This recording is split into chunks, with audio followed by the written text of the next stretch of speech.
Power sharing ವಿಷಯ climax ಪಡೆಯುವವರೆಗೂ ಕಾಂಗ್ರೆಸ್ನಲ್ಲಿ ಗುಸುಗುಸು, suspense, dinner, lunch politics ಮುಗಿಯೋಂಗಿಲ್ಲ ಅಂತ ಅನಿಸುತ್ತೆ.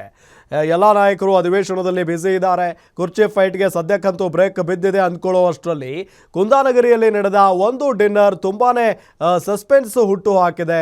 ಇನ್ನಷ್ಟು ವಿಷಯಗಳನ್ನು ಹುಟ್ಟು ಹಾಕಿದೆ, ಕುತೂಹಲ ಮೂಡಿಸಿದೆ. ಈ ಬಗ್ಗೆ ಕಂಪ್ಲೀಟ್ ರಿಪೋರ್ಟ್ ಇಲ್ಲಿದೆ.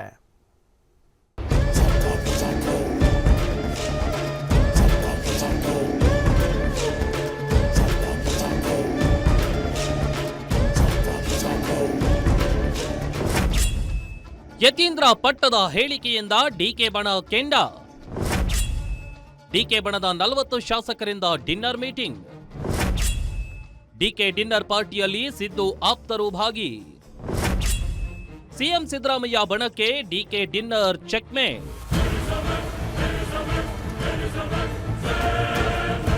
ಎಸ್, ನಾನು ನಡೆದಿದ್ದೇ ದಾರಿ, ಹೇಳಿದ್ದೆ ಶಾಸನ ಎನ್ನುವಂತೆ ವರ್ತಿಸುತ್ತಿರುವ ಸಿದ್ದರಾಮಯ್ಯನಿಗೆ ಡಿನ್ನರ್ ಮೀಟಿಂಗ್ ಮೂಲಕ ಡಿಕೆ ಡಿಚ್ಚಿ ಕೊಟ್ಟಿದ್ದಾರೆ. ಮೊನ್ನೆ ಸಿದ್ದರಾಮಯ್ಯನವರ ಪುತ್ರ ಯತೀಂದ್ರ ಹೇಳಿದ್ದ ನಮ್ಮ ಅಪ್ಪನೇ 5 ವರ್ಷ ಸಿಎಂ ಹೇಳಿಕೆಯಿಂದ ಡಿಕೆ ಬಣ ಕೆಂಡವಾಗಿ ಹೋಗಿದ್ರು.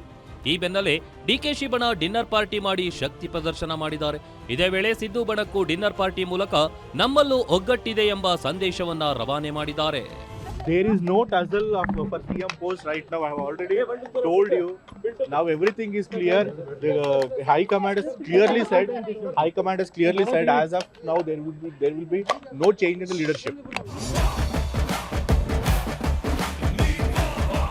Yes. ರಾಜ್ಯದಲ್ಲಿ ಕಳೆದೆರಡು ತಿಂಗಳಿಂದ ಸಿಎಂ ಪಟ್ಟಕ್ಕಾಗಿ ಡಿಕೆ ಮತ್ತು ಸಿಎಂ ನಡುವೆ ಹಗ್ಗಜಗ್ಗಾಟ ನಡೆಯುತ್ತಲೇ ಇದೆ. ಆದರೆ ಬ್ರೇಕ್ಫಾಸ್ಟ್ ಮೀಟಿಂಗ್, ಡಿನ್ನರ್ ಮೀಟಿಂಗ್ಗಳು ಇದಕ್ಕೆ ಮತ್ತೆ ಸಿಎಂ ಬದಲಾವಣೆಯ ವಿಷಯಕ್ಕೆ ರೆಕ್ಕೆ ಪುಕ್ಕಗಳನ್ನ ಕಟ್ಟುತ್ತಿವೆ. ಹೀಗಿರುವಾಗ ಸಿದ್ದರಾಮಯ್ಯನವರ ಪುತ್ರನ ಹೇಳಿಕೆ ರಾಜಕೀಯ ವಲಯದಲ್ಲಿಯೇ ಸಂಚಲನ ಮೂಡಿಸಿದೆ. ಇದರಿಂದಾಗಿ ಒಂದೆಡೆ ಸಿದ್ದು ಬಣದ ನಾಯಕರು ಡಿನ್ನರ್ ಪಾರ್ಟಿ ಮಾಡಿದ್ರೆ, ಮತ್ತೊಂದು ಕಡೆ ಡಿಕೆ ಬಣದ ನಾಯಕರು ಡಿನ್ನರ್ ಮೀಟಿಂಗ್ ಮಾಡಿ ತಂತ್ರಕ್ಕೆ ಪ್ರತಿತಂತ್ರ ಹೆಣೆಯುತ್ತಿದ್ದಾರೆ. ನಿನ್ನೆ ರಾತ್ರಿ ಡಿಕೆ ಬಣದ 40ಕ್ಕೂ ಹೆಚ್ಚು ಶಾಸಕರು, 6ಕ್ಕೂ ಹೆಚ್ಚು ಸಚಿವರು ಡಿನ್ನರ್ ಪಾರ್ಟಿಯಲ್ಲಿ ಸಭೆ ಸೇರಿ ಚರ್ಚೆ ನಡೆಸಿದ್ರು. ಇನ್ನು ಡಿಕೆ ಡಿನ್ನರ್ ಮೀಟಿಂಗ್ ನಲ್ಲಿ ಏನ್ ಚರ್ಚೆ ಆಯಿತು ಅಂತ ನೋಡೋದಾದ್ರೆ, ಯತೀಂದ್ರ ಹೇಳಿಕೆಗೆ ಹೇಗೆ ಟಕ್ಕರ್ ಕೊಡಬೇಕು, ಡಿಸೆಂಬರ್ 19ರಂದು ದೆಹಲಿ ಪ್ರವಾಸದಲ್ಲಿ ವಿಷಯಗಳ ಬಗ್ಗೆ ಚರ್ಚೆ ಮಾಡೋದು, ವೋಟ್ ಚೋರಿ ಅಭಿಯಾನದ ಬಗ್ಗೆ ಚರ್ಚೆ ಮಾಡಿದ್ದಾರೆ. ಯತೀಂದ್ರ ಹೇಳಿಕೆ ಬಗ್ಗೆ ಹೈಕಮಾಂಡ್ ಗಮನಕ್ಕೆ ತರೋದ್ರ ಬಗ್ಗೆ ಕೂಡ ಮಾತನಾಡಿದ್ದಾರೆ. ಡಿಕೆಶಿಗೆ ಸಿಎಂ ಸ್ಥಾನ ಒದಗಿಸಲು ಏನೆಲ್ಲ ಮಾಡಬೇಕು, ಜೊತೆಗೆ ಡಿಕೆ ಶಿವಕುಮಾರ್ ಶಕ್ತಿ ಪ್ರದರ್ಶನ ಮಾಡಿ ಸಂದೇಶ ರವಾನೆ ಮಾಡುವ ವಿಚಾರವಾಗಿ ಚರ್ಚೆ ಮಾಡಿದ್ದಾರೆ.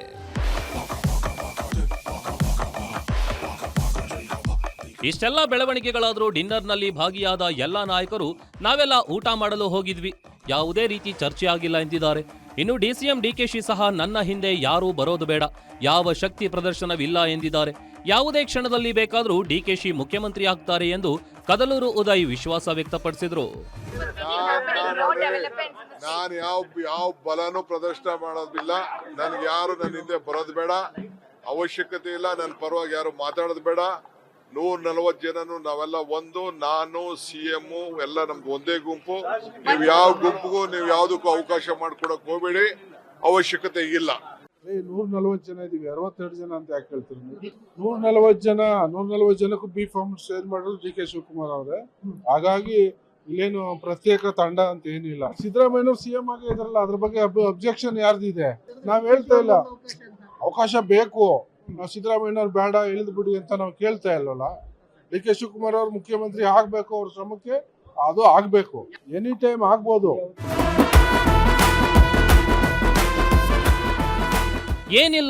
ಏನಿಲ್ಲ ಅಂತಾನೆ ಡಿಕೆ ಪರ ನಾಯಕರೆಲ್ಲ ಒಟ್ಟಾಗಿ ಸೇರಿ ಬಲಾಬಲವನ್ನ ತೋರಿಸುವಲ್ಲಿ ಯಶಸ್ವಿಯಾಗಿದೆ. ಡಿಕೆಶಿ ಟೀಮ್ ಡಿಸೆಂಬರ್ ಅಂತ್ಯದ ವೇಳೆಗೆ ದೆಹಲಿಯಲ್ಲೂ ಡಿಕೆ ಪರವಾಗಿ ಪರೇಡ್ ನಡೆಸಲು ಮುಂದಾಗಿರೋ ಸುಳಿವು ಸಿಕ್ಕಿದೆ.